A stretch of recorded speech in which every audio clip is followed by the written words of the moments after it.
KCN में आपका स्वागत है। मैं किंग हमीद। इस चिलचिलाती धूप में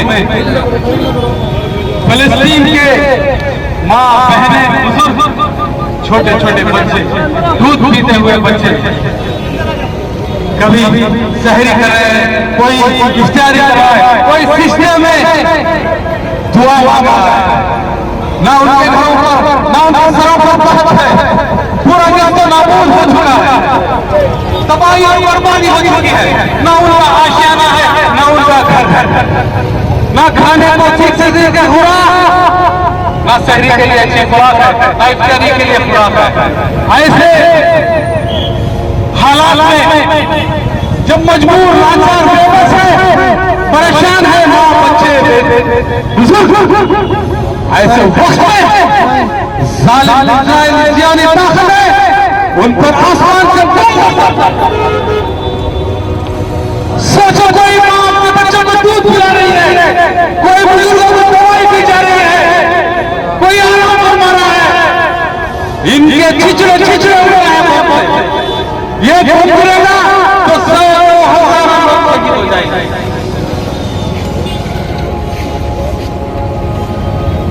खामोश है, सारी दुनिया खामोश है।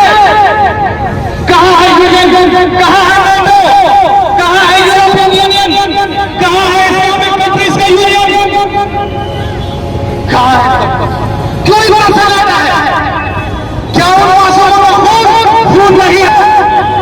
क्या उनकी जान नहीं है? क्यों इतनी खामोशी है? अगर वही हमारे फिलिस्तीन से ये छोटा सा बम इजराइल पर पड़ जाए तो सारी दुनिया उठ पड़ती है। European union, NATO, UN, America, France, Russia, UK, सब लोग उठकर इजराइल में खड़ जाते हैं। उसकी हम दिखाते हैं, सारी मीडिया उसकी हम दिखाते हैं। क्या फिलिस्तीन का खून नहीं?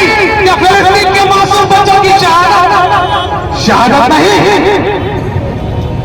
फिलिस्तीन को जो बात करते हैं प्रिसीजन गाइडेड मिसाइल होते हैं, सीधे निशाने पर पड़कर वहां पर तबाही और बर्बादी मचाते हैं। लेकिन जो हमारा फिलिस्तीन के मिसाइल होते हैं उनसे कुछ भी डैमेज नहीं होता, नुकसान नहीं होता, कहीं मैदान ना पड़ता है, इतने लोग किसी को तकलीफ नहीं, लेकिन फिर भी सारी दुनिया उनके साथ खड़ी होती है। ये कहाँ का इंसाफ है? कहाँ इंसानियत?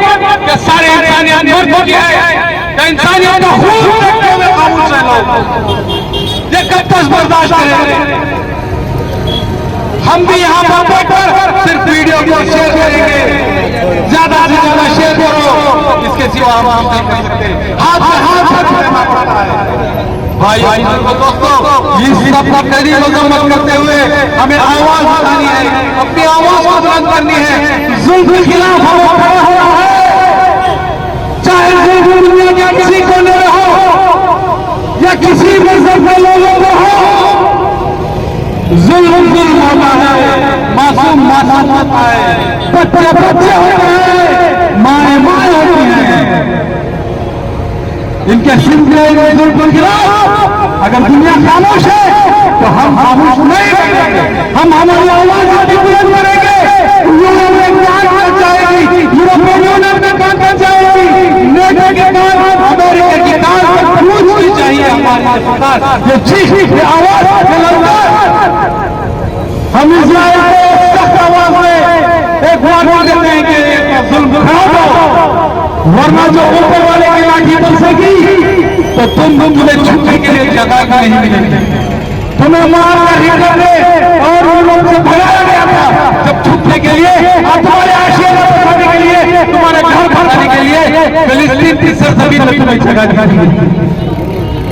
फिलिस्तीन वालों ने तुम्हारा इस्तेमाल किया, तुम्हारे जख्मों पर मरहम लगाया, तुम्हें अपने घरों के बाजू, अपने मोहल्लों में पड़ोस में बस्ती की जगह दी।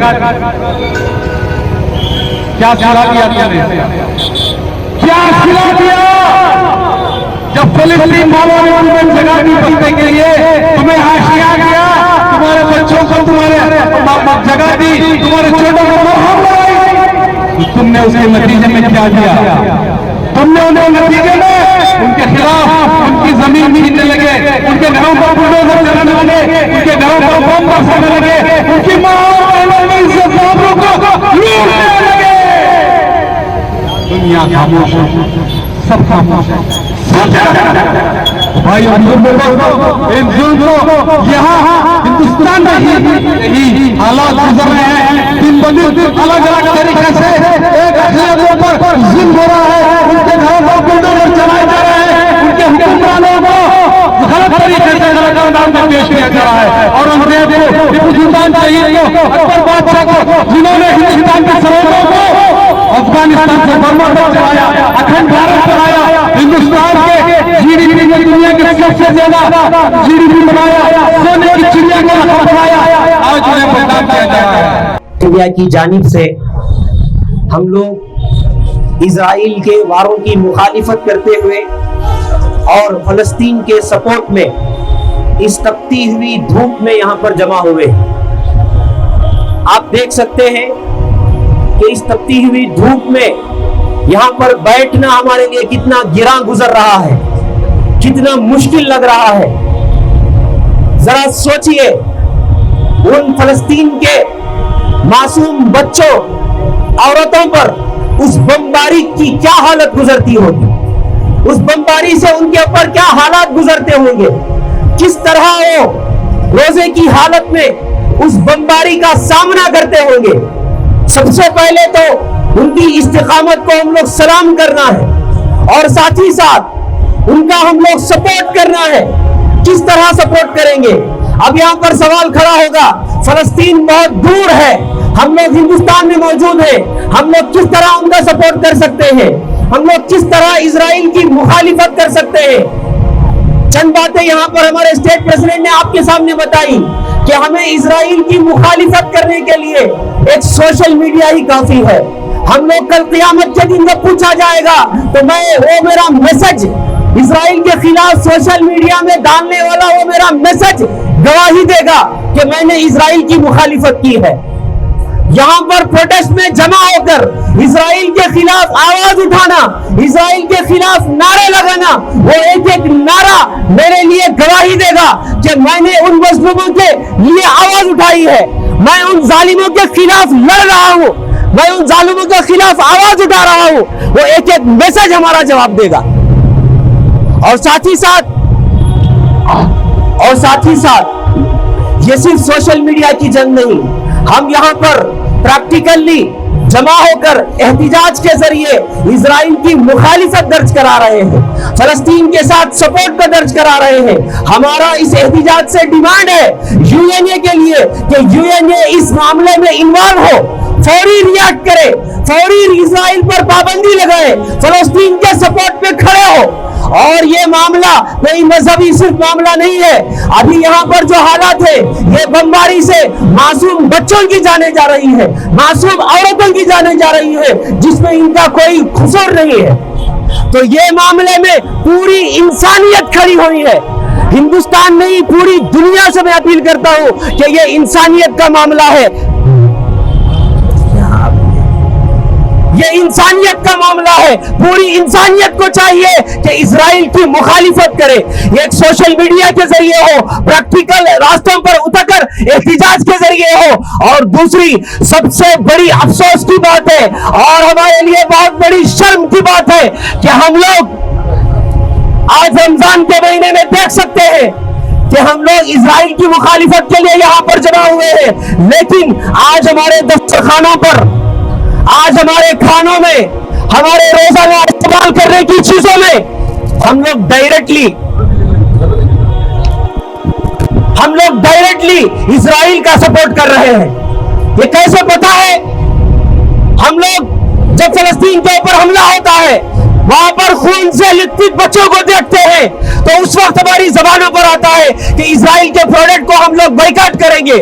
वो चंद दिनों का माहौल होता है, चंद महीनों का एहसास होता है, फिर उसके बाद दोबारा हमारी जिंदगियों में, हमारे दस्तरखानों में इजराइल के प्रोडक्ट नजर आते हैं।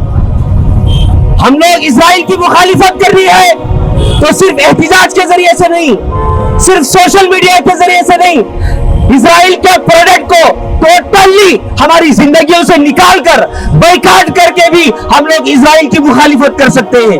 आज हमारे दस्तरखानों में पेप्सी है, कोका कोला है, आज हमें इफ्तारी के बाद ठंडे कूल ड्रिंक्स चाहिए, वो भी कौन से?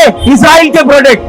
तो ये जिंदगी में आज हम लोगों को आहद करना है कि जब तक हमारी जिंदगी बाकी है उस वक्त तक हम लोग इजराइल के प्रोडक्ट को इस्तेमाल नहीं करेंगे, इजराइल की मुखालिफत करेंगे और हम लोग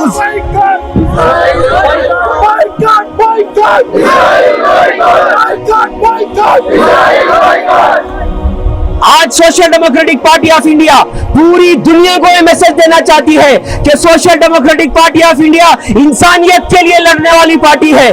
किसी भी इंसानियत के ऊपर जुल्म होता है वहां पर हम लोग लड़ने के लिए खड़े हो जाते हैं। और ये जो मामला है ये इंसानियत का मामला है। पूरी दुनिया की इंसानियत को चाहिए कि वो फलस्तीन का सपोर्ट करे और फलस्तीन के मासूम बच्चों के लिए लड़े और इजराइल का बाइकाट करे। यही हमारा मकसद है। तो मैं यहां पर जमा हुए तमाम लोगों से फिर एक मर्तबा गुजारिश करता हूं कि यहां पर यह लड़ाई खत्म नहीं है। जब जब भी इस तरह के जुल्म होंगे हम लोग हर वक्त इस जुल्म के खिलाफ लड़ने के लिए हमेशा तैयार रहेंगे, हमेशा खड़े रहेंगे। यहां से जाने के बाद सोशल मीडिया के जरिए से हो, अलग अलग कारवानों के जरिए से, मुहिम के जरिए से हम लोग इजराइल की मुखालिफत करना है, इजराइल को मजबूर करना है इस वार को रोकने के लिए। अगर हमारे एक मैसेज के जरिए से अगर इजराइल पर असर पड़ता है तो उन मासूम बच्चों की दुआएं हमारे साथ भी होंगी। तो मैं social democratic party of India की जानिब से आप तमाम से अपील करता हूं कि आज से अहद करें कि आज के बाद हम लोग इजरायली प्रोडक्ट हरगिज भी इस्तेमाल नहीं करेंगे, चाहे कितनी भी जरूरत क्यों ना हो। हमारी जरूरत की चीजों को हम लोग बदलेंगे लेकिन इजराइल प्रोडक्ट हम इस्तेमाल नहीं करेंगे। यही बात अपनी बात खत्म करते हैं। अस्सलाम वालेकुम।